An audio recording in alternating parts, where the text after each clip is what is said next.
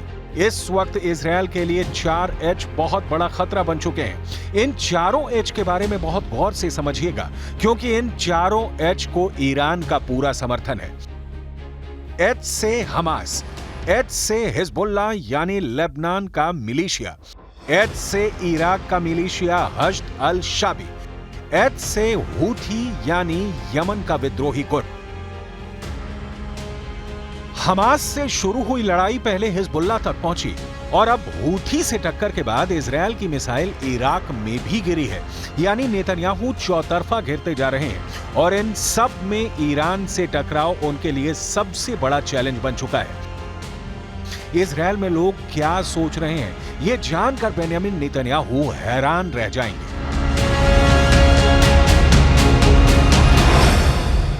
We are very worried about the situation. And we actually don't know what the solution is. I hope it's going to be peace. I mean, nobody's going away from this area. We are all going to be here together. And I hope we'll find some kind of solution to the conflict. I hope it doesn't escalate to proportions that are, very devastating and maybe worldly problems. but I do think that it has been a long time coming, this conflict. पूरी दुनिया Iran और Israel की direct टक्कर देख रही है। Israel के शहर टारगेट पर हैं। गाजा में बमबारी के खिलाफ हिजबुल्लाह और हुथी दोनों ने अपने हथियार गोदाम बंद नहीं किया है। कुल मिलाकर ईरान से दूर ही नेतन्याहू के लिए एक वॉर ट्रायंगल तैयार हो चुका है। नेतन्याहू के वॉर ट्रायंगल में सबसे बड़ा कोना गाजा में हमास का पूरी तरह खात्मा है। नेतन्याहू के वॉर ट्रायंगल में दूसरा बड़ा कोना लेबनान में हिजबुल्लाह का अंत है, जबकि नेतन्याहू के वॉर ट्रायंगल का तीसरा सबसे बड़ा कोना है सीरिया, जहां से इराक का मिलिशिया हश्द अल शाबी इजरायल के बॉर्डर तक पहुंच सकता है। ये तीनों जगह इजरायल के बॉर्डर से लगी हुई हैं और इजरायल इन्हें अपने खिलाफ सबसे बड़ा खतरा मानता है। लेकिन इस वॉर ट्रायंगल से निपटने के चक्कर में इजरायल ने बड़ी मुसीबत मोल ले ली, जब 1 अप्रैल को उसकी वायुसेना ने सीरिया की राजधानी दमिश्क में ईरान के वाणिज्य दूतावास पर बमबारी कर दी। इसके बाद ठीक 13 दिन बाद ईरान ने इजरायल पर ऐसा हमला किया जिसे दुनिया का सबसे बड़ा ड्रोन अटैक कहा गया। अमेरिका से लेकर फ्रांस और ब्रिटेन से लेकर जॉर्डन तक सबने इजरायल को बचाने के लिए अपनी पूरी ताकत झोंक दी। ईरान के हमले में इजरायल का नुकसान नहीं हुआ, लेकिन यह बात पुख्ता हो गई कि अगर ईरान चाहेगा तो अगली बार 3000 मिसाइल से वार करके इजरायल को बंकर में जाने के लिए मजबूर कर देगा। इस वक्त ईरान और इजरायल 2 कैंपों में बटे हुए हैं। इसे महाशक्तियों की टक्कर कहा जा रहा है। एक तरफ अमेरिका है तो दूसरी तरफ रूस है, और यही दुनिया का सबसे बड़ा खौफ भी है। И мы вот хотим подготовить конференцию, Ирану приписывать, хотят в том числе и атаку с использованием ядерного оружия, которого у него нет. Это подтверждает МАГАТЭ. Иран самая проверяемая страна из участников договора о нераспространении ядерного оружия. इजरायल के साथ बड़ी मुश्किल यह है कि जब व्लादिमीर पुतिन पूरी तरह से ईरान के साथ खड़े हुए नजर आ रहे हैं, तब बाइडेन ने इजरायल से कह दिया है कि वो इजरायल की मदद बिल्कुल नहीं करेंगे। यानी ईरान पर अटैक को लेकर बाइडेन पहले ही हाथ खड़े कर चुके हैं। और अब इजरायल के हमले को लेकर जो बातें दुनिया में चल रही हैं, उससे भी व्हाइट हाउस की तरफ से बड़ा धक्का लगा है। We have been very, very clear from here, from the beginning, that we do not want to see this conflict escalate. We continue to consult with our allies and partners, including in the region, obviously, and to reduce further risk of escalation. इस वक्त दुनिया के 3 शहरों पर सबकी नजर है। Washington DC में व्हाइट हाउस ने इजरायल के हमले से किनारा कर लिया है। इजरायल की राजधानी तेल अवीव में खामोशी है, सन्नाटा छाया हुआ है। किसी को जैसे पता ही नहीं चला कि इजरायल ने ईरान को जवाब भी दिया है कि नहीं। ईरान की राजधानी तेहरान में अब भी जश्न मनाया जा रहा है। 13 अप्रैल की रात को इजरायल पर हुए हमले से इजरायल को बड़ा झटका देने का लगातार दावा किया जा रहा है। ईरान ने इजरायल के नेवातिम एयरबेस को अपना सबसे बड़ा टारगेट बनाया। ईरान का दावा है कि उसकी 15 बड़ी मिसाइल नेवातिम एयरबेस पर गिरी हैं। ईरान का दावा है कि इजरायल को इस अड्डे पर भारी नुकसान हुआ है। वहीं इजरायल का दावा है कि ईरान की तरफ से दागे गए बहुत कम ड्रोन और मिसाइल उसके एयरबेस में दाखिल हुए। यानी ईरान की तरफ से जो हमला हुआ उसमें कई मिसाइलें इजरायल के एयर डिफेंस को चकमा देकर अपने टारगेट पर गिरी। इसकी तस्वीरें भी हैं, जो बड़ा सबूत है। हालांकि नुकसान कितना हुआ इस पर बहस जारी है।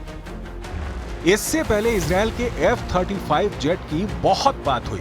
इजरायल के स्टेल्थ पावर की बहुत चर्चा हुई, लेकिन इजरायल ने अब तक अपना ये सबसे खतरनाक हथियार इस्तेमाल नहीं किया है। सवाल है कि क्या इजरायल कुछ बड़ा करने की सोच रहा है, क्योंकि इससे पहले ईरान के आसमान में जो कुछ हुआ उसे इजरायल का टेस्ट भी कहा जा रहा है, ताकि ईरान का रिएक्शन टाइम, उसका रिएक्शन का तरीका सब पता चल जाए और फिर उसके बाद असली हमले की शुरुआत की जाए। कुल मिलाकर ये युद्ध अब भी ऑन है, ये युद्ध खत्म नहीं हुआ है।